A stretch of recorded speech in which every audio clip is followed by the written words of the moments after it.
Galambi mugobi gulo yakedde kusiba tayiro ekawungezi ne ziyika ne muleka leero akedde kuzisiba kati mbadde enzigala ekinabiro bwe ne zingoberera akozesa biki alina ekiveera kyo kiyawo tekitegeerekeka oba mulimu ki ebyo abantu bakyabikozesa basibisa Arapex Style Adhesive tiles ne zinywera Arapex Style Adhesive takyaliko kubaganya birowoozo buli ayagala okunyweza tiles ku kisenge oba awantu wonna gwakozesa ne UNBS yakonamu dastamp ng'omutindo kyekyo akolebwa Zident Tile Center ku noti 753 noti 65 28 Shukra Herbal Solutions Katwe faba akubuka mu kujjanjaba endwadde ez'enjawulo nga tukozesa eddagala ery'obutonde tukuwa eddagala erisembeza amagi gwatazaala tulina eddagala lya 3-in-1 muwoomya supu taiti n'akabugumu tulina eddagala lya kabootongo ne syphilis nga bino tubijjanjaba ne biwonera ddala tulina ka tube cleanser nga kano kayoza enseke tulina ka water syrup nga kano kasumulula taapu ate ng'abakyala twabaleetedde ka taiti piuzi ezijjanjaba infections ez'enjawulo nga naawe omwami ayagala okulwa mu kisaawe twakukoledde ka jab ointment tulina slimming pills nga namwe abenyooma mu size tukuweera ddala eyo size gye weetaaga ate nga naawe omukyala ataweebwa twakukoledde kabuweebwa akakugulirawo emikisa tulina ne ka return oil akakomyawo omuntu wo kubira abasukra Herbal Solutions Katwe ku nooti 751844314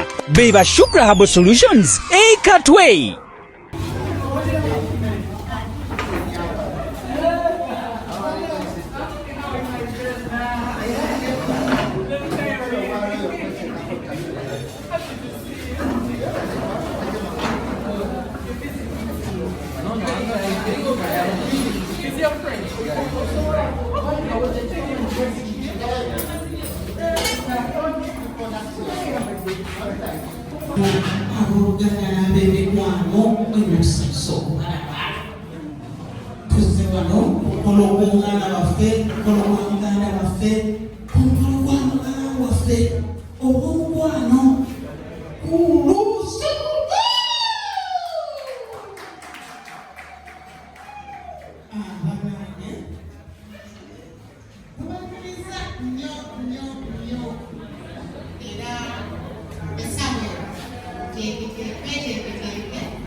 Sister Wahada Kulthum.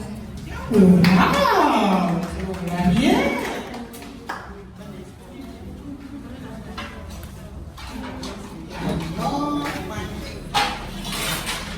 Assalamualaikum warahmatullahi wabarakatuh. Amanya dan mafutana nyowe bide mawewe. Kawaja Kulthum.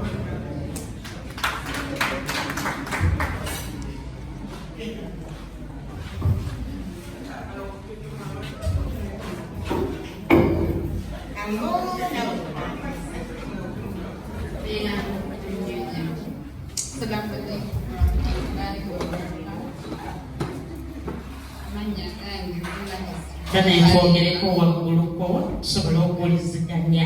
Assalamu alaikum warahmatullahi wabarakatuh. Amanya ngeze nakasijalina amesisa bahajatu. Wow! Dana yitukubako mu bugalo.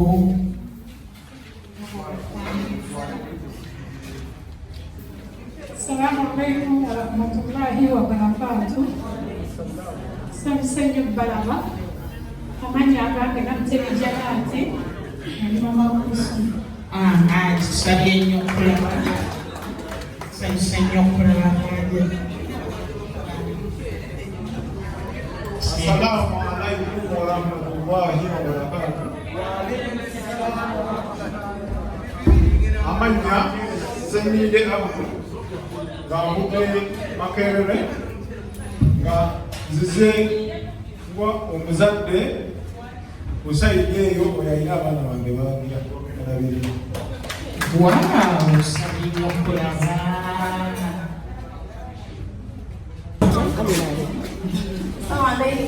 Waalaikum salam warahmatullahi wabarakatuh. Okay. Olugero oluzungu. Ogera nnyo. Omwana ndisiza bulane. Assalamu alaikum. Waalaikum salam. Amanya njala eddiika. Tuzze kulwanga n'abatuufu. Tusabye okulaba banatulabira wa.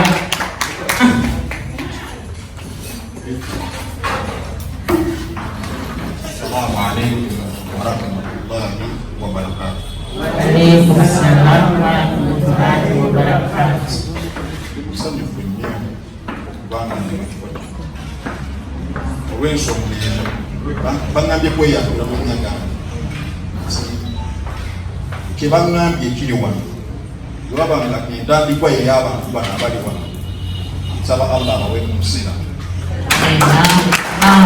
amannya gange Sheikh Kifombi mbeera Nansana Nalugule nze wano wa mukwano gwange Hajjati Kulthum mukyalo oyo wakubujulizi kubanga nze sikyali muba maseeka oba sikyali mu bantu bagamba nti leta ebbaluwa y'omufu nti abadde asaalirawa nze buli musikiti nkolaki era mmanyiddwa abafu bantu tubazeeka ne bagamba nti tebatalina ki kuba tewali bbaluwa tebagenda mukolaki ekiti nakikolaki nakivaamu ndisheera Hajjati muwako obujulizi bwensaalira ewandegeya mulaba obwe bujulizi obusinga mu nsi. Tusabye nnyo okulaba Sheikh.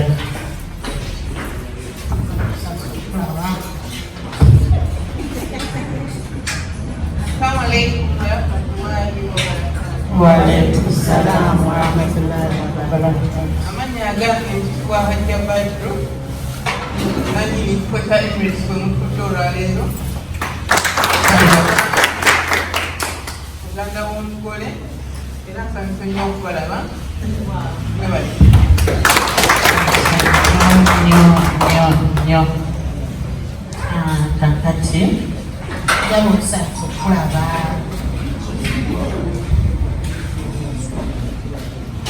Assalamu alaikum warahmatullahi wabarakatuh. Waalaikum salam warahmatullahi wabarakatuh. Nabi Masauda Kwaya Jeri Demanya Gade Bamuchitunzi Ngandi mama w'abalungi bano abali wano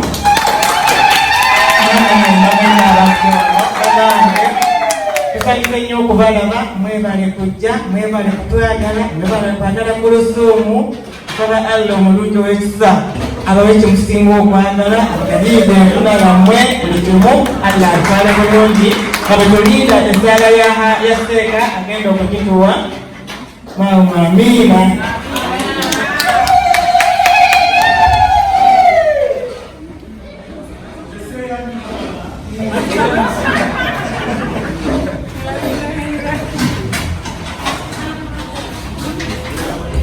Assalamu alaikum warahmatullahi wabarakatuh. Abooluganda mwebale kwagala Dr. Kulthum. Amannya nze Mujja Sulaiman era maze namawulire wa Dr. Kulthum omutongole namawulire omutongole era nze eyalaga omwami officially nti omwami waffe ayingidde mu kibuga officially so era tugenda mulaga neera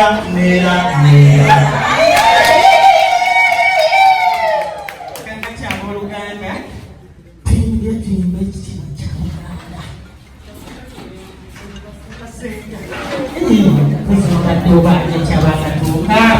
we. Assalamu alaikum warahmatullahi wabarakatuh. Waalaikumsalam warahmatullahi wabarakatuh. Kenya Lenda, pharmacist.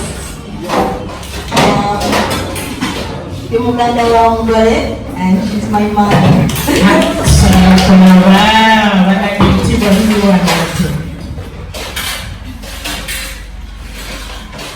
Assalamu alaikum warahmatullahi ta'ala wabarakatuh. Wa alaikum salam warahmatullahi wabarakatuh. Amanya gange bitibwa Hajjat Aisha Rubega era nga nze senga w'omugole olwaleero. Nze okubalabako ntukuza okwetonda nti nno olw'ebiba bitalaze tuseemu leeti naye nze nalibadde mbaniriza nsaba kisonyiwo. Assalamu alaikum warahmatullahi wabarakatuh. Wa alaikum salam warahmatullahi wabarakatuh. Kakati bannange tuyimire tuyimbe ekitiibwa kya Buganda. Amanya agange musonyiwe katono. Amanya agange yenze nampima Christine mama wa mugole.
Kakati tusabase atuwekula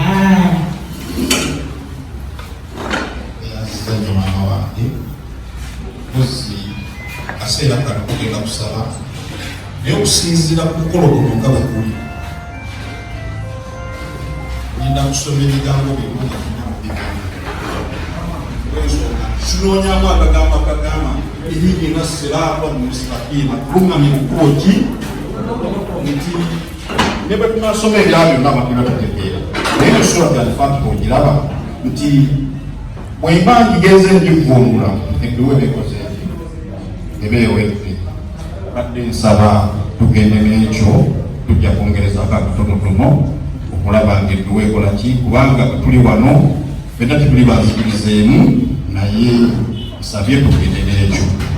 أعوذ بالله من الشيطان الرجيم بسم الله الرحمن الرحيم الحمد لله رب العالمين الرحمن الرحيم مالك يوم الدين إياك نعبد وإياك نستعين اهدنا الصراط المستقيم صراط الذين أنعمت عليهم غير المغضوب عليهم ولا الضالين ربنا تقبل منا إنك أنت السميع العليم وتوب علينا إنك أنت التواب الرحيم ربنا ظلمنا أنفسنا من سيئات أعمالنا ربنا ظلمنا أنفسنا من سيئات أعمالنا ربي زدنا علما وارزقنا فهما اللهم تقبل صلاتنا اللهم تقبل صلاتنا ربنا ظلمنا أنفسنا من سيئات أعمالنا وصلى الله على سيدنا محمد وعلى آله وصحبه وسلم والحمد لله رب العالمين.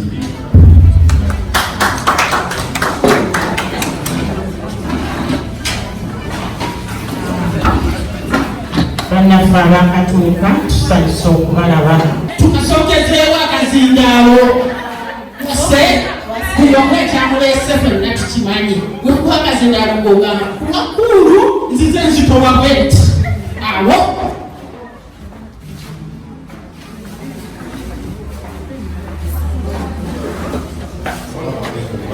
الله وبركاته. ndi musanyufu okubeera wano mu kiseera kino. Ndi musanyufu nnyo okubeera wano olwa mukwano gwange. Nti omukyalo ono yabadde alina okwogera ku sayidi yange naye kati nayogere. Nti omukyalo ono tuzze tubeerawo mu mbeera yonna. Naye bwe yaleeta ekirowoozo kino n'agamba mbu atuusizza okubanga agenda kwanjula omuntu we mu butongole ng'ate eddiini Busiraamu ewa omukisa omulungi yagumuwa idda yagwako dda buli kimu nga bw'akyagala era omukolo gwa ssanyu temuliimu nsobi yonna eri wano kyakola. Nsaba Allah ateekemu obulamu okwanjulukuka buli kimu ekigenda mu maaso paka ku lunaku lw'omukolo kunaatuuka.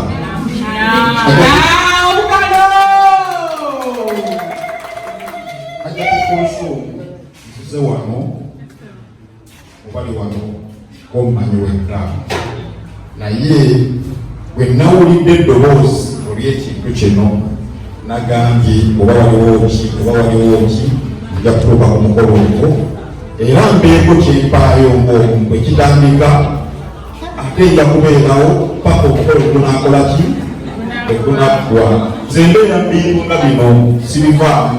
Waliwo omwana omulala awo akola ku Spark TV Christmas mumumanyi yajja ewange nga tubonaabona naye omukolo nagwo twakoze eki twagumala kati nagwo tujja kugumala inshallah mubeera era bwe mbadde nzija wano nzize wano kubanga yentandikwa naye nja kubeerawo paka kisekola ki nzize n'akakadde kamu akaseera.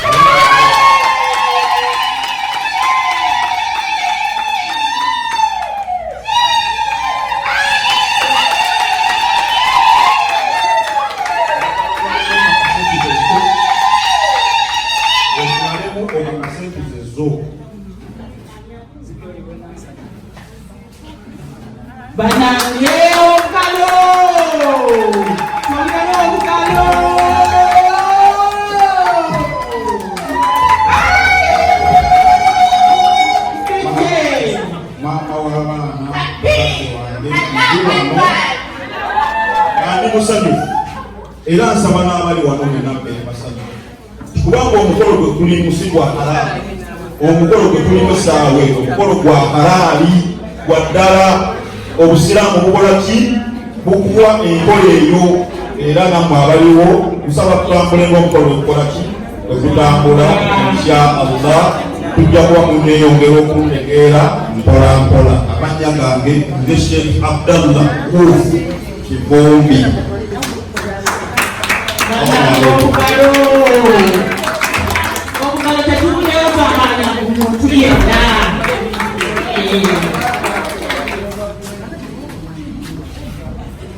So, Sheikh, wanda mafuta kwa kuzeyo.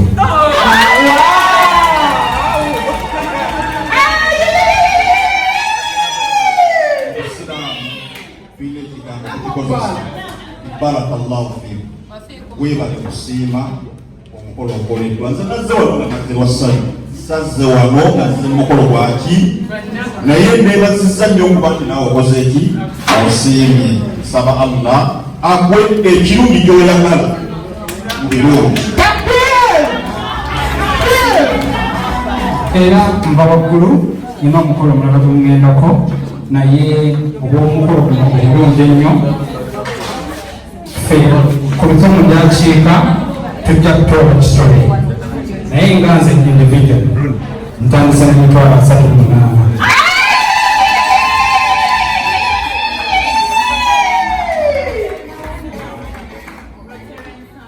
Bannanga amannya yongera okugabawaako banayisanyusa okulaba mulabe ssente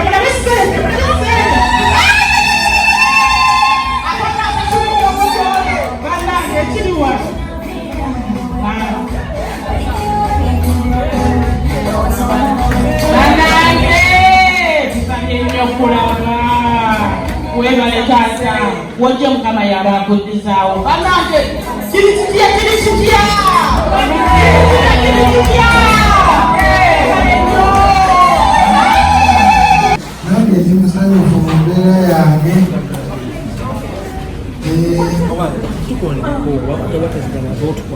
awali kazi nenda playing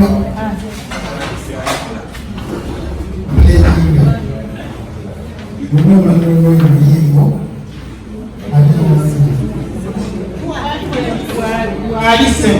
walia wali mtwana mwezi mmoja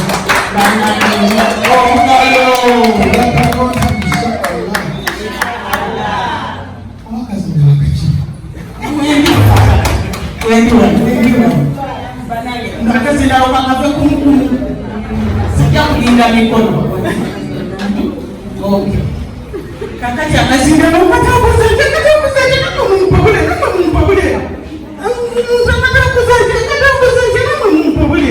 mpabule tanguza yangu katambuza weti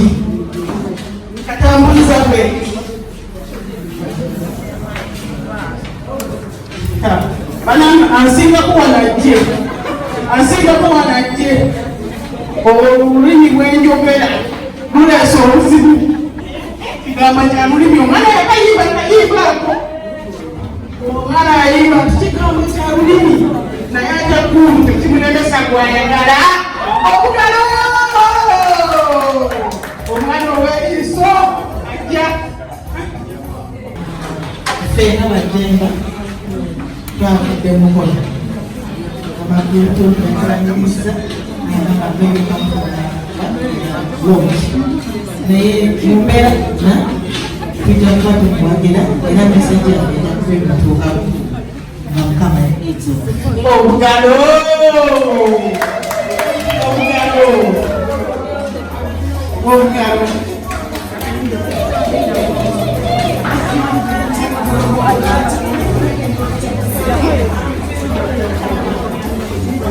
Assalamu alaikum warahmatullahi wabarakatuh. Bismillahirrahmanirrahim. Ekiseera kino tuli mu kweyama oba kuwakulegereza ffe kulwa mukolo gwaffe ogwa muganda gwaffe ogwa mukwano gwaffe ogwa mwannyinaffe ogwa muwala waffe mu ngeri yaffe yonna yonna gyetukola ki gyetumuyitamu.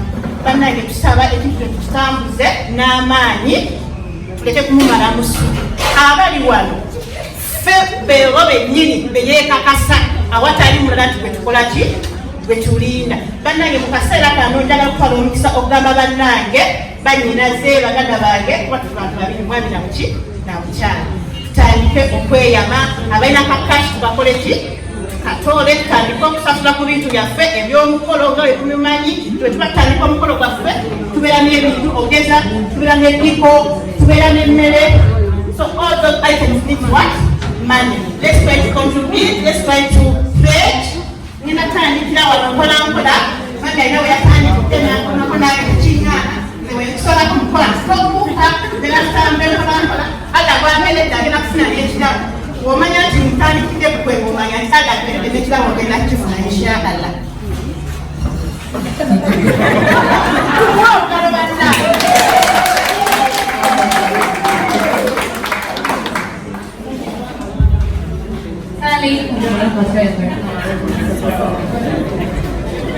Vanessa, the Kulthum business today. And then I say, there they follow Inshallah. Vanessa, atwadde emitwalo 10 inshallah. Bannange tutagenda mu maaso nina sister wange yanyange ekere kirinda. Sister Kaupala, it's your time. Mashallah.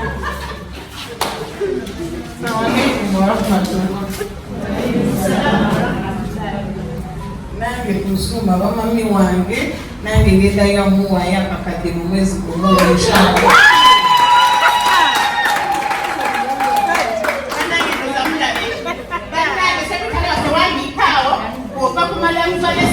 Wandika sister Jauhara atwadde akakadde kamu mu mwezi wandisa bw'oyongereseka okola nekugenda mu maaso.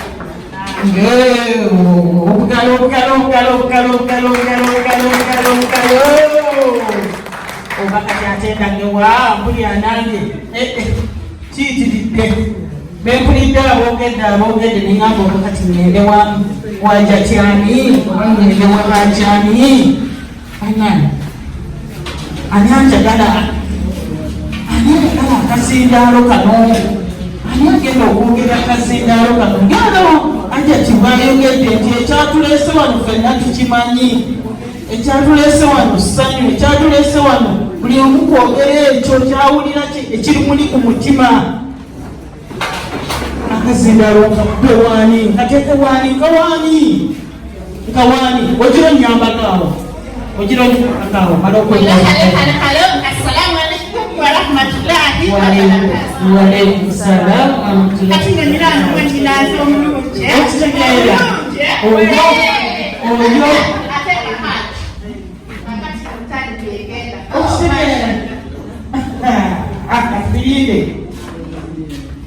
Assalamu alaikum warahmatullahi wabarakatuh.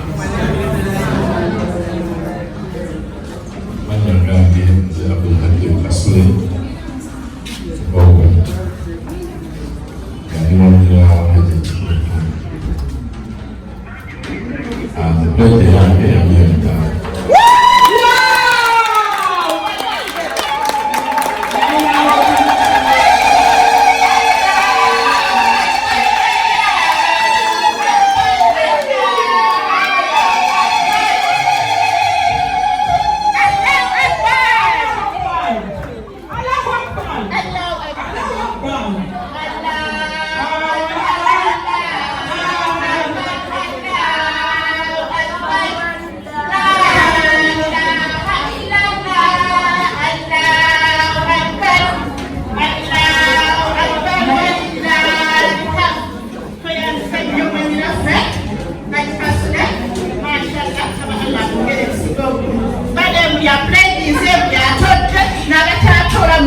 I would like to contribute for my sisters 1 million shillings to Wow.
Achigabe kwa weko. Mbadesa. No wonge. Kwa weko kwedio.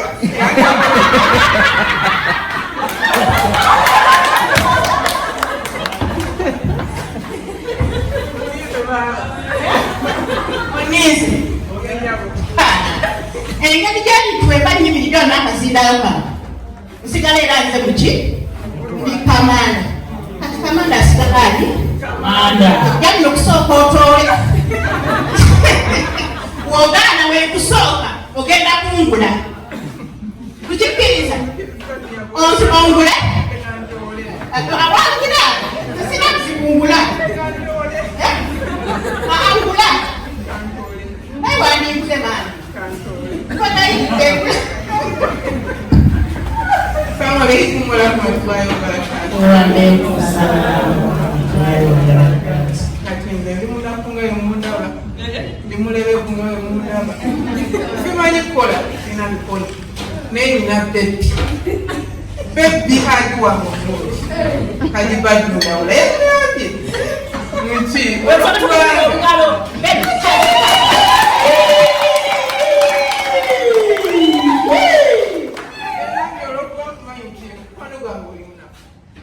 Kati nze ngenda kukuyigira akakadde kensimbi nga we mukulu wo kulwanje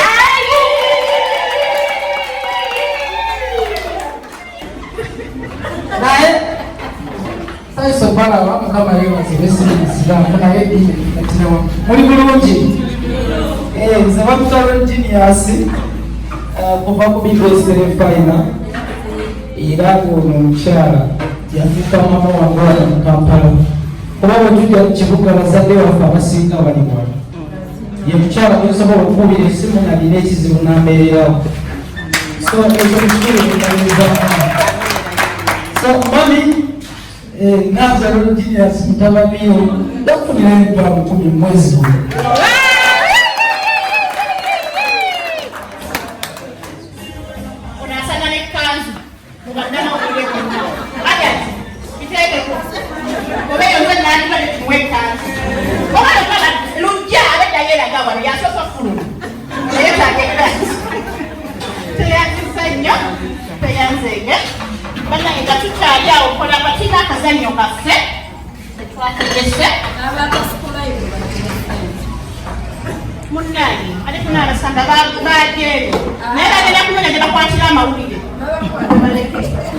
obubaka bujja kutuuka ku ssimu eya Hajjat essaawa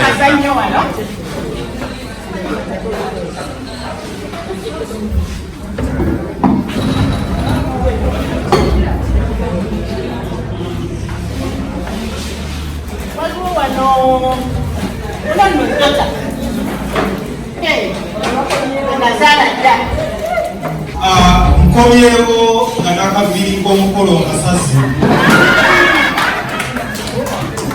kiregedde ekintu tukitegeeza kyetuliko tukirabira ddala so okemala okuteeka sente ku meeza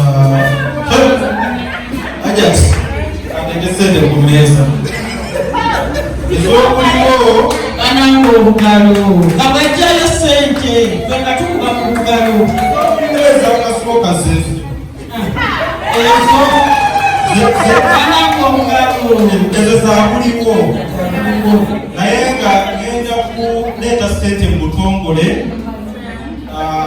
era Hajjati oba naalaba gwe obeera tunaabayita bonna ngenda leeta sente mu butongole eza ddala inshallah naye ngaatera ekisinga obukulu ngenda ndaga omukolo eyo kamera okulaga omukolo obukadde 10 bonna kuwaddeyo dda baliwo ekisinga ekyo kale nga nasiwezeeka salamu alaikum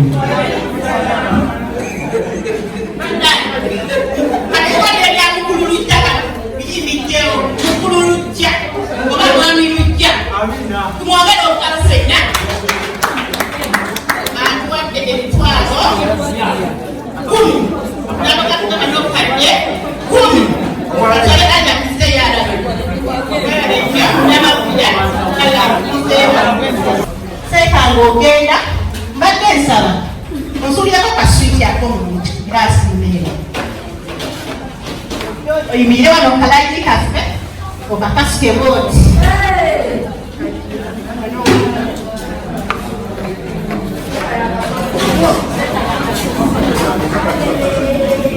Kano kazanyo kenyini naye wokakasuka ne kagwamu. Ogenda ku kyayi waliseeka onywa kakyayi nga tulaba ekirala bwekagwa wabbali ng'okakola ki ng'okasasula ng'okakola ki oyingira seeka wakubaliri n'akakasuka ne kagwa munda when you saw it ne kagenda munda inside go straight to the chai. Once it drops down out of that glass, that means you are going to pay something. Much tired? Yes. Say, Bismillah, time say now.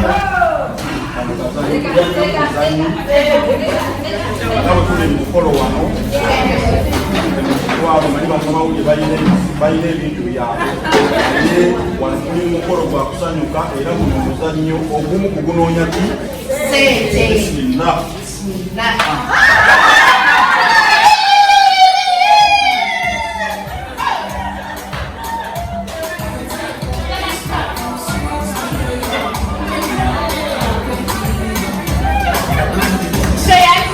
Sheikh, Sara Al-Kintu.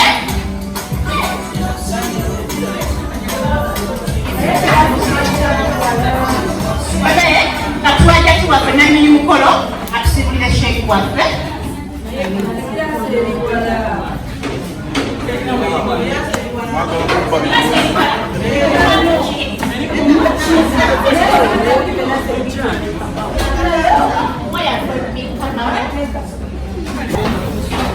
Assalamu alaikum wa rahmatullahi wa barakatuh. Nja kwogera mwena nja bebaza Mr. wazinombadde nsaba twebaze Sheikh ate tumusibule kubanga bambi alina omukolo omulala. Seeko ono abangi temumulabangako naye seeko ono Sheikh Abdallah Kibumbi y'omu ku baseeka abatono nnyo abalina emitima emirungi.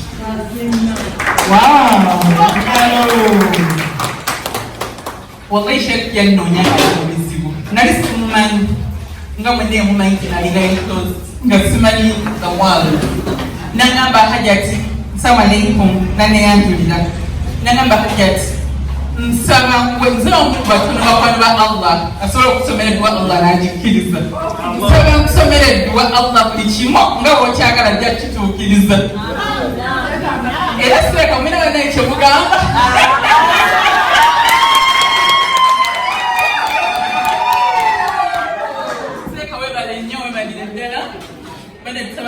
wangaze okuyongera okubeera nga okola omulimu omulungi eri abantu abalala bonna kubanga abantu bangi balina challenges naye nga tamanyi kyakukola ate ensi yabinonese abantu balowooza ebintu bya shiriki abantu balowooza kwewabutwa neseka webala nnyo webalire ddala ate bannenge baseeka abasinga tebava mu kazi tebagwa kasawo neseka ze bambi n'atuteramu ne ssente mu mukolo gwaffe baddamu omuntu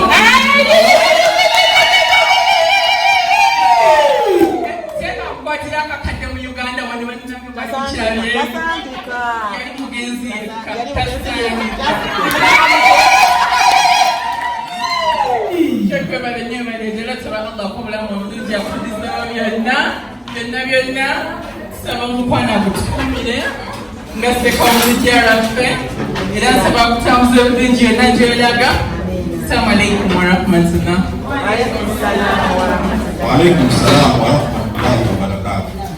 Wansibanda hajati ebigambo bino mbyogera mu buwombeefu tituli mu ggwanga erifuuse zzibu eryokuba nti buli muntu yeefuula nti mumanyi ekirala abalala beeyita bannabbi abalala beeyita bamaseeka abawonya abantu naye omuntu ali wano ndaba fa wallahi gwolina okwesabira teri muntu agenda kukusabira amanyirizi luno okusinga ggwe naye nze nkulambika nti oyinza okuba tomanyi bwe bakola ki bwe basaba era nenkugamba bwoba musiraamu soma boodi soma bwoti gweddagala gwekikolo ate gweddagala gwe wennyini gwolina okukola ki naye abantu tebamanyi basaba batya omuntu asobola okufuna ebizibu n'agamba ayi allah eranze allah oba omufuddemu naye allah buli bwofuna ebizibu gwe oba omanyi naye allah yagamba munsabe ejja kukola ki yabbawa naye omuntu yenna nze sirina gwempa nti muwe eddagala liri la wabula nkugamba nti soma kino allah musabe bwoti gwomanyi ebizibu bine nani ne allah allah ajja kukyusa embeera hajjati waliwo temali nkuwadde ebigambo ebyo bisaba allah abitwale tetwazze wano kuba bulango abasinga bamumanyi Kampala abanjagala annonye sigenda kugabasimu. Assalamu alaikum. Assalamu alaikum wa rahmatullahi wa barakatuh. Nsanyuse okubasinkana olulako lwa leero ku mukolo gwa mukwano gwange Hajjati Kulthum. Era omukolo ogwo tuguzeeko nga tugulonkinga olw'ensonga nti agenda kubeera nga ayanjulwa ate ng'obusiraamu bumukkiriza okukola ekyo kyakola ki kyakola kubanga mu busiraamu bumuwa idda eba ya myezi 4 n'ennaku 10. Omusiraamu yenna bw'afiirwa bbaawe nga mukyala ajja asobola okubeera nga awasibwa, obusiraamu bumuwa emyezi 4 n'ennaku 10. Ennaku ezo zakola ki zaggwako. Era tuzze wano tumusanyukireko ng'afuna mwana munne oyo gwagenda okwanjula ffe tutannaba kulaba naye ajja muleeta tumulabe. Era omukyala oyo mukwano gwange ng'omuntu ate ekisooka nti mukyala musiraamu musaaze asaala kubanga ogenda mu mizikiti n'osinkana omuntu omulundi ogutali gumu n'omusango ogwokubiri oba omuwaddeko obujulizi ye mukyala oyo. Ebaseko amaanyi g'otadde mu mukolo gwe abantu bagenda lowooza nti mwali mukolaganyeko ekisinga okujja obuzibu nki. Hajjati yafuna obuzibu n'afiirwa eyali mukwano gwe. Bw'amala okufiirwa n'abeera mu bizibu ebingi ennyo. Ne munoonya ne mugamba Hajjati ebigambo bino nsaba biwulirize. Buli muntu agenda kujja agenda kugamba kiki naye nsaba weekwase Allah ye mujulizi wo yekka yeddagala lyokka agenda okukolera kyoyagala kyonna. Era yakkiriza ne mugamba nti nze sizze wano nkusabira edduwa. Edduwa gw'olina okukola ki ogyesabira Allah akujje mu bizibu by'okola ki wabula nze mulambika engeri gye basomamu ki edduwa n'abeera nga mukumu. Hajjati oyo yankuliriza ne mulambika mu bigambo bye yali alina okukozesa. Yasooka n'adduka n'abeerako mu mawulire n'amala n'agavaamu n'akkakkana ng'amaze okusoma edduwa eyo. Allah n'amusaasira n'afuna omwana munne nga bwe yamufunye. Era insha Allah mu mukolo guno tugenda kuteekamu amaanyi gaffe okulaba nga tumuyambako afune essanyu kubanga kyatteeka. Abaganda bagamba nti namwandu gwe bayita namwandu, kigambo kino mukitegeere, gwe bayita namwandu yeyo omukyala afiiriddwa bbaawe n'ataddamu kwagala musajja mulala oyo bamuyita ki. Naye omuntu yenna bw'afiirwa bbaawe n'addamu n'ayagala omusajja ng'akyalimu embeera ezaagala omusajja omulala taba namwandu. Ye mukyala oyo akkirizibwa mu busiraamu bumukkiriza okubeera nga afuna omusajja omulala.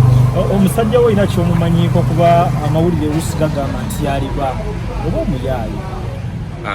Omusajja oyo obusiraamu tebukkiriza kwogerera muntu nga tonnaba kulaba bikolwa bye. Bannamawulire waliwo ensonga ze bateekawo ne baziteekawo eri omwami oyo, naye omwami tawangaalira wano. Naye bw'abanga baalabagana ne babeera nga batuusa okubanga najja n'akyala, nsaba Allah bw'abanga alimu obubi omwami oyo abumuggyemu aleme kuddira mwannyina zoono kumuteeka mu nnaku endala. Bw'abanga obubi bwonna bulimu nsaba Allah abumuggyemu amuwemu bulungi bwokka obumulimu, obubi bwonna Allah obubikke. Ebbanga lye mumaze ne Hajjati tubadde tumanyi nti munne namwe wali abamweyagaliza mu ngeri emu oba endala. Hajjati mukazi mulungi, obusiraamu bumukkiriza omusajja yenna omugwana, naye bw'aba yafuna tewabaawo omukisa mulala ate gwe kuyingira ng'amaze okufuna n'ayanjula neki n'omuntu oyo gw'ayanjudde. Naye yenna aba asobodde ng'abadde nga ali free nga teri amwagala, osobola omwagala.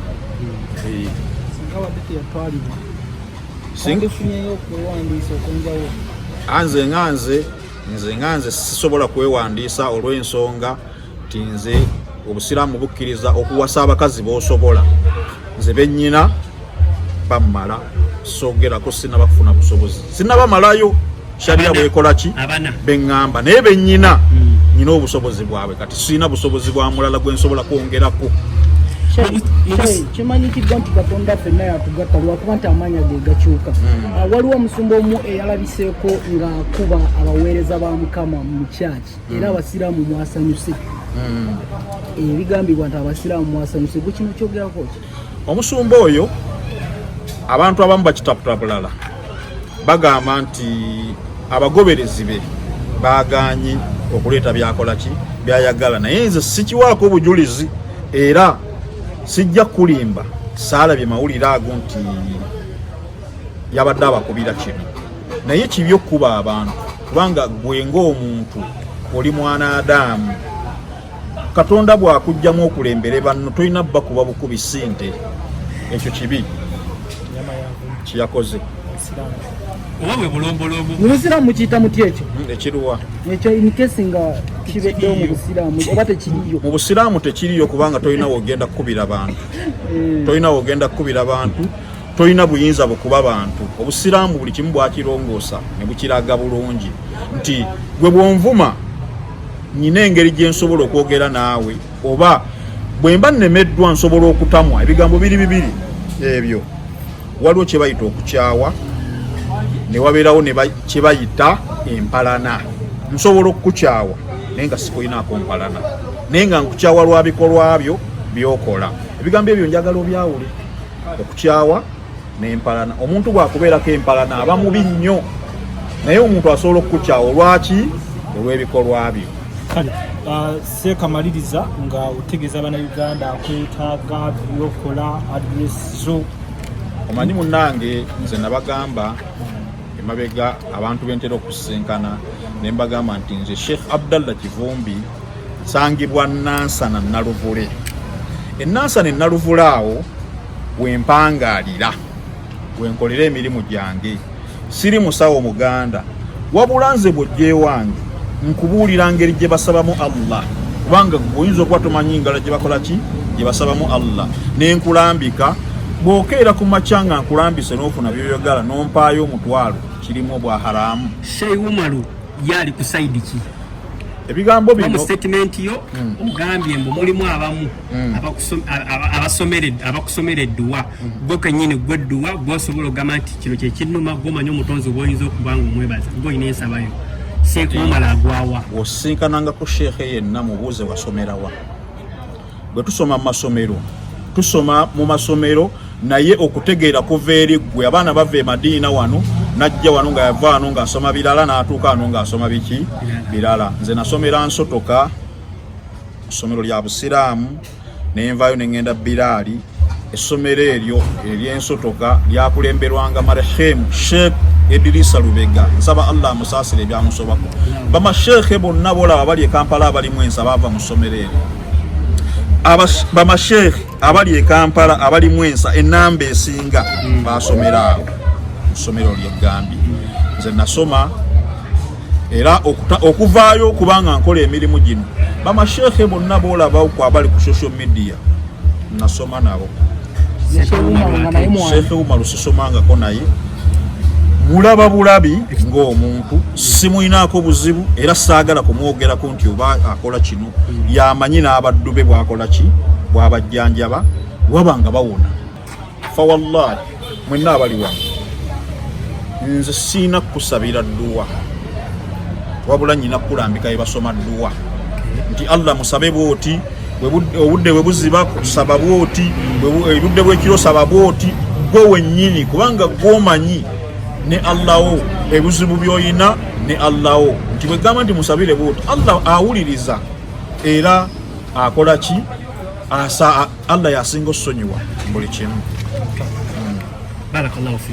Amanya gange nze Sheikh Abdullawufu asangibwa enasana naluvule abaneetaaze njagala oyite ku namba y'essimu eri 0772 776 657 54 eri 0772 776 657 54 yenna abaneetaaze onkubira ku ssimu eyo nenkulambika nga bw'olina okusaba. Naye nze tolowooza nti ogenda kujja ewange nkuwa eddagala siina ddagala lyengaba, era jja ewange tolowooza nti bagenda kumpa eddagala ery'okunaaba.